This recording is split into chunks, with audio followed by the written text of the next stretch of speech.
Onde não tem honra, não prospera. A unção que eu não honro, não prospera. A visão que eu desprezo, dela não terei direito. Deus quer fazer coisas novas, Deus quer levantar a gente para ganhar vidas lá fora, e às vezes está perdendo tempo com picuinhas. Eu não gosto disso, eu acho isso, eu acho aquilo. Querido, é o que a palavra diz, e tem coisas da palavra incríveis. A Alícia estava falando com ela, que a Alícia está crescendo, se desenvolvendo. Eu falei isso lá na LD. E a Alícia está falando palavras novas, e é incrível. Às vezes ela fala até inglês, ela fala tudo, ela está na escola e tal. E ela começa a desenvolver, e ela começa a conseguir dialogar comigo. Coisa que quando ela era bebê, ela não conseguia. E existem coisas que, mesmo eu sabendo, eu não posso passar tudo para ela, porque ela não tem o quê? Maturidade. E não tem conhecimento para absorver. Da mesma forma, gente, a nossa relação com Deus, existem bênçãos preparadas para Deus, mas a Alícia não está preparada para receber, assim como você. Às vezes você está com malícia na fé, caminhando com Deus, e Deus não pode liberar, ainda que eu tenha uma herança, porque nós somos coerentes com Cristo, amém? Eu tenho uma herança para a Alícia, mesmo sendo dona de todo lugar. Deixa eu falar isso: o escravo não se difere, porque ele tem que ter maturidade para receber. E da mesma forma que a Alícia está se desenvolvendo, daqui a pouco eu vou conseguir conversar coisas sobre ela, daqui a pouco eu vou conseguir conversar sobre política, sobre finanças, sobre relacionamento. A gente vai crescer. Agora, adianta eu falar de repente sobre finanças, relacionamento com a universidade? Não! Mas à medida que ela vai crescendo, eu vou conseguir anunciando: existe mais de Deus revelar para a sua vida, sobre a sua vida. Mas você precisa crescer, amadurecer, esperar no processo e crescer em intimidade com Deus. E à medida que você vai dialogando com Deus, à medida que você vai se relacionando com Deus, Deus vai te manifestando coisas novas. Deus vai te revelando coisas mais profundas que você até então não estava preparado para receber. E eu tenho vivido isso, gente. Eu tenho mergulhado, eu tenho ido à conferência, eu tenho estudado, eu falo: Deus, eu quero mais. Tem dons espirituais, eu quero viver. Tem profetas, eu quero viver. E a gente tem vivido aqui milagres, amém? Se é para viver por fé, vamos viver por. Só que às vezes a gente não quer, porque a gente é rabugento, a gente é teimoso. Então eu peço: vem Espírito Santo de Deus, vem Espírito Santo de Deus e consola os corações aqui presentes, vem Espírito Santo de Deus e revela, para que a gente age em unidade, assim como o Senhor foi na igreja de Atos, assim como foi com outras igrejas no passado, o avivamento virá.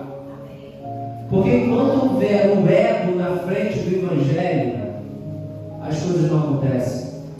Enquanto a tua carne fala mais alto que o Espírito, as coisas não acontecem. Enquanto a sua carne fala mais alto que o Espírito, as coisas não acontecem. Então tira o teu ego da frente e fala: Espírito Santo de Deus, o que é para me fazer de acordo com a tua palavra? Em nome de Jesus, se a gente não entender isso, a gente não vai viver o Evangelho. O Espírito Santo de Deus, ele te dá o domínio. Mas o Espírito Santo vai te dar poder para controlar isso. Fruto do Espírito é domínio o quê? Domínio o quê, gente? Se o Espírito Santo sair do seu corpo, o que você vai fazer? Você vai voltar pior. Você vai fazer coisas piores, porque o que te segura é o Espírito Santo de Deus. E mesmo o Espírito Santo de Deus, às vezes você ainda vai, bota o mestre dela já. Mas o Espírito Santo de Deus vai te recuperar o domínio. Então, querido, o pecador ainda habita aqui, mas o Espírito Santo de Deus vai falar: controla agora para trás, você tem poder para controlar. Então, não é que eu mudo de vida, é que o Espírito Santo agora me deu o direito de dominar sobre a carne. Porque a carne é fraca e milita contra o Espírito, mas o Espírito está pronto. Não é louco isso? Aí você fala: se a gente vai ver, querido, vai mudar, a gente sempre continua passando para o Espírito, o Espírito Santo vai te dando controle. Então aquilo que era tentação, um dia começa a tirar o ouvido, estava servindo ali: eu não consigo ter as mesmas conversas que eu tinha antes, porque o Espírito Santo começa a falar: opa, não gosto disso aqui, não vai para aqui. Se você estiver aberto ao Espírito, gente, o Espírito Santo vai se revelar. Se você não tiver, adivinha. E ele vai te pedir, ele vai falar para você: não vai. Mas se tu quiser ir quebrar a cara, tu vai quebrar a cara. Ele vai falar: já avisei, não queria isso. Gente, os mandamentos de Deus não são para te privar da felicidade, são para te proteger. Os mandamentos de Deus são para te proteger de você não sofrer a turma. Então, quando a gente começa a entender isso, eu necessito do Espírito de Deus, porque sem Deus eu não sou nada, eu não posso fazer nada. E a graça dele vai. Então, eu preciso do Espírito Santo da minha vida. Você precisa do Espírito Santo da sua vida. Você precisa do Espírito Santo da tua vida. Não acha que é a tua performance, não acha que é o teu dom, não acha que é a tua forma de falar, não é o teu conhecimento. Você precisa do Espírito. Sem o Espírito não somos nada. Peça perdão ao Espírito Santo, querido. Porque o Espírito Santo é uma pessoa. É o Espírito de Deus. E às vezes eu não dou a honra devida, você não dá a honra devida e falar: Espírito Santo de Deus, me perdoa. Porque eu não te honro como deveria. E às vezes, gente, eu estava falando que é necessário um esforço na nossa carne para acessarmos mais do Espírito. Gente, tenta fazer jejum. As primeiras horas vão ser o quê? As piores. As piores. Mas depois que tu consegue, flui mais rápido. É a mesma coisa quando tu vai meditar na Bíblia. Tu começa a ler, parece que vem peso, vem preguiça, vem sono, vem tudo. Você tem que fazer um esforço para ler, meditar. Depois que tu faz esse esforço, começa a fluir. Mesma coisa a oração. A oração tu vai orar, pode ser de tudo que você vai orar. Vai estar sono, dia te chamando, sei o quê, mas tu faz aquele esforço, aí começa a fluir a oração. É necessário um esforço na carne, porque a carne não quer ir no Espírito. Porque a carne milita contra o e o Espírito milita contra a carne. Então, gente, eu tenho que matar a carne. Vocês tiveram que matar a carne também aqui essa manhã. Só mais bom para vocês. Vocês vieram aqui embaixo de novo. Porque a carne que vocês falou, está frio. Fica aqui, não vai. E você, não, mas eu tenho que ir buscar Deus. Amém? Glória a Deus. Você é bíblico. Então, gente, foi um esforço da carne para acessar mais do Espírito. Então a gente precisa estar em unidade, porque, gente, adivinha também, todo mundo na igreja lá tinha problemas, tinha coisa, cada um tinha um nível de fé, cada um tinha dons espirituais diferentes, cada um tinha um monte de coisa, mas o apóstolo Paulo ficava anjo unidade. Os discípulos adivinham, um era igual ao outro? Não, totalmente diferente do outro. Pedro, temperamento influente, dominante, queria pegava a espada e topava a orelha, tá nem aí. Aí tu vê João, que era chamado filho de trovão, mas depois se acalma, se chama discípulo amado, não é só falar do amor. Mateus tem uma série de shows que ela mostra muito disso, a diferença de cada um. E gente, o Mateus ele era publicano, era um dos piores pecadores, Jesus chama ele. Aí imagina um conflito, eu não posso andar com publicano. E Jesus chamou o publicano. Maria Madalena, prostituta, Jesus chamou e ele fica lá. Uma prostituta aqui, Jesus. Pessoas pecadoras, alguns se achavam justos, alguns se achavam bonzinhos, pessoas totalmente diferentes, mas eles tinham uma unidade de saber para exaltar o nome do Senhor. Gente, será que a gente consegue, em meio a tantas diferenças, em meio ao publicano, o fariseu, o pescador, temperamentos diferentes, cada um na sua multiforme, graças a Deus, conseguimos andar e botar nosso ego para baixo e falar que seja o nome de Jesus exaltado. E não minha vontade, não minha carne, não meu ego, porque eu tenho que estar na disposição do Espírito. E não é fácil, gente, matar sua carne. Não é fácil, mas a gente tem que tomar nossa cruz, negar a si mesmo e seguir após Jesus. Negar a si mesmo. Você consegue fazer isso? Porque sem isso, sem o Espírito, você não consegue.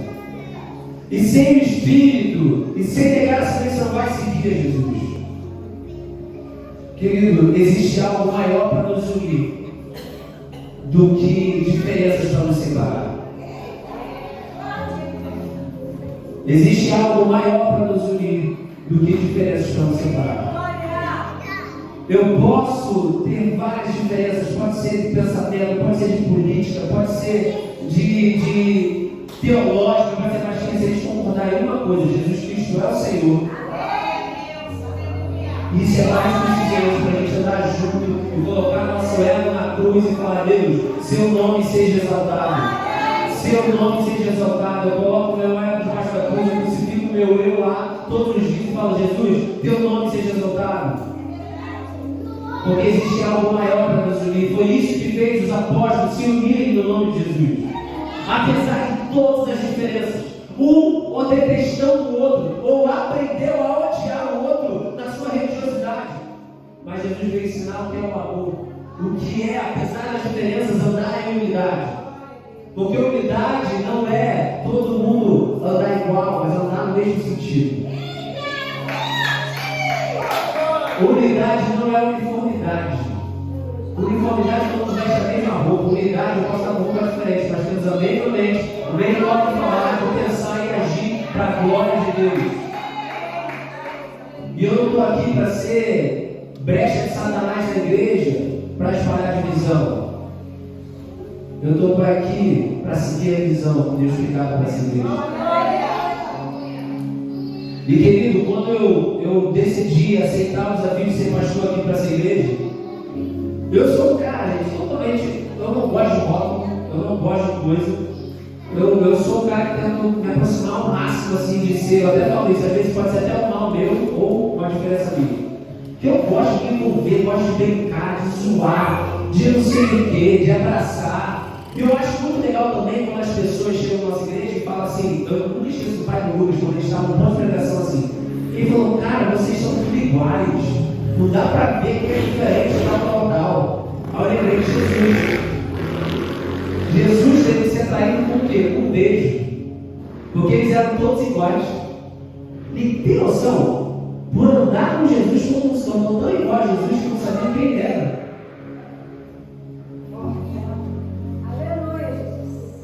Mas tem gente que quer parecer mais que os outros.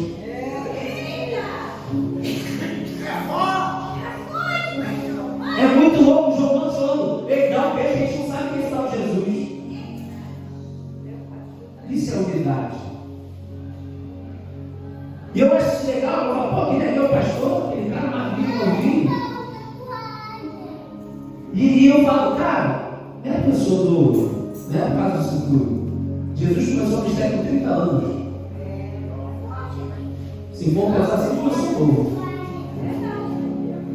E quando eu aceitei esse desafio, nossa igreja estava quebrada, moralmente quebrada em todos os sentidos, em muitas coisas. Era de processo, era de um montão de coisa. E eu decidi aceitar esse desafio, a gente começou a organizar, a gente começou a fazer muita coisa, teve que mudar o nome da igreja, mudamos. E eu lembrei disso ontem, nossa igreja mudou para o nome VIP, em 7 de junho de 2021. Uma série de coisas. E eu falei, Deus, estou aqui, mas eu quero que o teu reino avance, que a gente cresça, que a gente faça. Mas a gente não tem como crescer se a gente não tiver a mesma visão. Não tem como crescer se a gente não estiver andando comigo. Se a gente não tiver no mesmo falar, no mesmo pensar, no mesmo falar, ei, qual é a visão, pastor? Bora, vamos seguir. Não é a minha visão, é a tua visão, a visão que Deus me dá. Porque, querido, é um desafio. Tem gente que fala assim, o que você está fazendo lá no Chapadão? Como já disse a Deus para vocês. O que você está fazendo lá no Chapadão? O cara potencial com você, o cara não sei o quê. Fala, cara, sei lá, Deus tem alguma coisa para fazer ali. Quando eu recebi o convite, foi muito louco, porque quando eu me tornei pastor, fui consagrado pastor, eu falei, Deus, e agora? O que é que eu vivo? Espera que eu trabalhe e só fique ajudando, calma, auxiliar, tudo bem, eu queria aí, quero fazer a tua vontade. E aí eu falei para Deus, dá o sinal para o final do ano. Aí no final do ano apareceu o convite para se tornar aqui pastor e pastor lá no sul. E eu neguei lá no sul para ficar aqui. Então, querido, tem muitas coisas que às vezes é bom a gente falar para trazer à tona. Eu não gosto de ficar falando isso, mas o pastor Paulo falou, a defesa do apostolado. Entendeu? Não é eu ficar falando que eu tenho tantas formações superiores aqui, querido. Eu poderia ficar fazendo, mas o meu não é a minha glória, a glória é dele. Só que às vezes tem que lembrar, porque às vezes eu me coloco tão igual para escolarizar que eles às vezes esquecem. Fala, Rolinho, a gente conhece a igreja pequena e tal. Ô Jesus, Jesus, filho está dizendo, tal, Abraão, Isaac, Jacó, José ali. Querido, princípios. Deus não quebra princípios. Deus não quebra princípios. Então, querido, a unção que eu honro, nela eu prospero. A visão que eu desprezo, dela não tem jeito. Deus tem mais para fazer em nosso meio. Mas enquanto a gente não entender que devemos andar em unidade de fé, andar com um objetivo maior do que o nosso ego e falar não pela glória, não pelo que eu sei, pelo que você sabe, mas sim, Jesus, o que o Senhor quer de nós? Jesus, eu quero fazer a tua vontade. Eu vejo isso, gente, porque quando a gente viveu um avivamento lá nos juntos, e a gente tinha reunião, começou com 3 cabeças, 4 cabeças, 5 cabeças, 10, 20, 30, começou a ficar espaço pequeno, a gente começou a reunir mais de 60 cabeças todo dia para orar à meia-noite. À meia-noite, sabe por que estava crescendo? Porque não tinha ninguém ali com ela. Todo mundo estava abraçando a visão. Vamos orar e manifestar a glória de Deus. Todo dia você te reunia, gente, meia-noite, todo dia, segunda comigo, meia-noite, estava lá em casa. Vou só orando. E a gente virou a avivamento. Quando a gente fez o encontrão, mais de 250 pessoas apareceram lá na série. Era conversão, quem é que era juntos lembra? Era conversão o quê? Todo dia. Todo dia tinha, não era o Vitor Bianco que vai participar disso, era conversão todo dia. Aparecia que Israel não aceitava Jesus, voltava para Jesus, era manifestada a glória de Deus clamando. Por quê? Não tinha ego. Ah, eu não concordo com isso. Ah, não sei o quê. Aí chega na igreja, eu senti essa diferença. Porque na igreja você chega aqui, gente, vamos fazer isso aqui. Ah, mas eu não gosto disso. Não. Não é do seu jeito. Querido, tem alguma coisa errada, então. É do seu jeito. Porque se Deus cria princípios, coloca autoridades para serem respeitadas, a Bíblia está errada. Deus levanta líderes para não serem honrados. Deus levanta líderes para serem desobedecidos. Tem uma coisa errada. Aí eu vejo lá uma coisa fluía para caramba. Por que aquilo não flui tanto? Tem muito ego. Mas quando a gente baixar nosso ego e falar, Deus, vamos fazer. Porque, gente, quando é um movimento pela fé, algo vai acontecer. E Deus quer que a gente se mova pela fé. Gente, só olha comigo, 1 Tessalonicenses 5, versículo 11, parte do 11. Olha só, portanto, exortai-vos uns aos outros, edificai-vos uns aos outros, como também o fazeis. E rogamos-vos, irmãos, que reconheçais os que trabalham entre vocês e que presidem, que lideram sobre vocês no Senhor, e vos admoestem, e que os tenhais, a liderança, quem está acima, que Deus colocou, em grande estima e amor por causa da sua obra. Tenha paz entre vocês. Tem várias cartas, o apóstolo Paulo está falando dele, tem que ter ordem. E sabe uma coisa que eu aprendi, gente? Às vezes a gente só aprende quando a gente quebra a cara. Eu ando a 110 por hora no carro, nunca bati. Adivinha o que acontece? A tendência desse carro é continuar 110, 120. Mas na hora que bater o carro, pode ter certeza, vai dar 50 km. Se sobreviver. E às vezes a nossa vida é assim, a gente não aprende até quebrar a cara. Eu vi o negócio de gente. E Deus ia dizer quando eu falo, não vai para aí. Não, mas eu nunca bati. Nunca deu nada errado. Aí quebra a cara. E Deus ainda assim é misericordioso. Então, querido, vou pedir que a irmã Binha aqui venha aqui, a pastora Binha. Existem momentos que a gente tem que andar pela fé. Vem aqui em pé. A fé, gente, vamos supor que a irmã Binha não está vivendo a fé. Está aqui para lá, ela está satisfeita com a fé dela. Não é o suficiente o que você tem ainda. Deus tem mais. O que Deus tem mais para fazer, o problema é que você acha que é suficiente, você não busca mais. Você acha que o teu conhecimento é suficiente, você acha que o dom que você tem é suficiente, Deus tem mais. Para você viver o novo, exige mais de Deus na sua vida. Para a gente viver, Deus precisa de mais de Deus. Então, para viver pela fé, eu ando. Vamos supor que eu tomei a decisão de andar pela fé. Eu arrisquei, mas tem uma irmã aqui que não quer andar. Eu andei. Ainda que fé assumir risco, eu estou assumindo risco.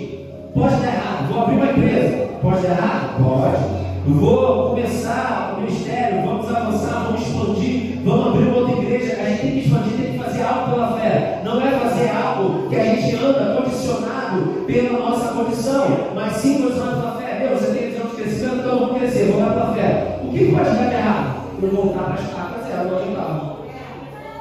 O que pode dar errado, gente? Eu voltar. Comecei uma empresa, quebrou, voltei onde eu estou. Vamos tentar expandir o ministério, se não deu errado, a gente vai voltar para onde a gente estava. Vou tentar viver uma mudança de crescimento, deu errado. Então, por que você tem tanto medo de orar pela fé?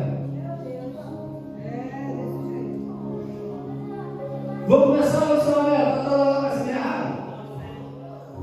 A questão é, você já sabe que você vive aqui. E eu não quero ficar mais aqui. Mas tem gente que quer ficar aqui, quer segurar para ficar aqui. Fala que vai ver pela fé, vou ver pela fé, manda aí. Não, tem que ficar aqui, pô. Tá maluco? Já é suficiente aqui, tá bom. Vamos ter mais? Não. Crescer o mistério? Não. Não.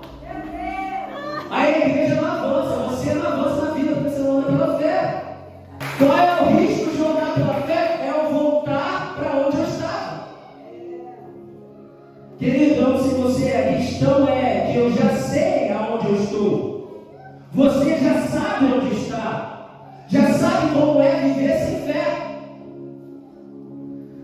E eu não quero ficar aqui. A questão é, você quer continuar nessa vida? Você quer continuar no mesmo nível? Eu quero viver pela fé. E Deus nos convoca a andar pela fé, a viver pela fé e conquistar pela fé. Coisas que a gente nunca imaginou. Querido, quando Pedro saiu da barca, adivinha? Ele andou pela fé. Mas o medo fez ele. A fé fez ele andar, mas o medo fez afundar. Às vezes a gente faz afundar o medo. Mas adivinha? Voltou para o barco. Mas os discípulos, caraca, tua afundou, né? Vocês nunca vão saber o que é andar sobre as águas. Eu não sei você, mas eu quero viver coisas que eu nunca vivi. Eu quero viver experiências que eu ainda não vivi. Eu quero viver revelações da parte de Deus que eu ainda nunca vivi. Eu quero conquistar coisas da parte de Deus que eu ainda nunca conquistei. Mas adivinha? Eu tenho que andar pela... Se você quer ficar parado atrás, querido, não segure os que estão à tua volta. Existe alguém aqui que quer viver pela fé? Querido, a pior coisa é você se acostumar com a zona de conforto. É um lugar lindo onde nada acontece. Eu não estou cansado dessa vida de nada acontecer. Eu quero andar em novidade de vida. Eu quero andar falando, olha o que Deus fez na minha vida, olha o que Deus está fazendo. Mas, querido, entenda uma coisa, quando você anda pela fé, você tem que fazer aquilo que Deus chamou. E eu não sei vocês, mas eu quero viver pela fé. Eu não sei vocês, mas eu quero viver o novo de Deus. Porque eu já sei onde eu estou. E eu não quero ficar lá. A questão é, você quer continuar aí? Vamos se colocar de pé.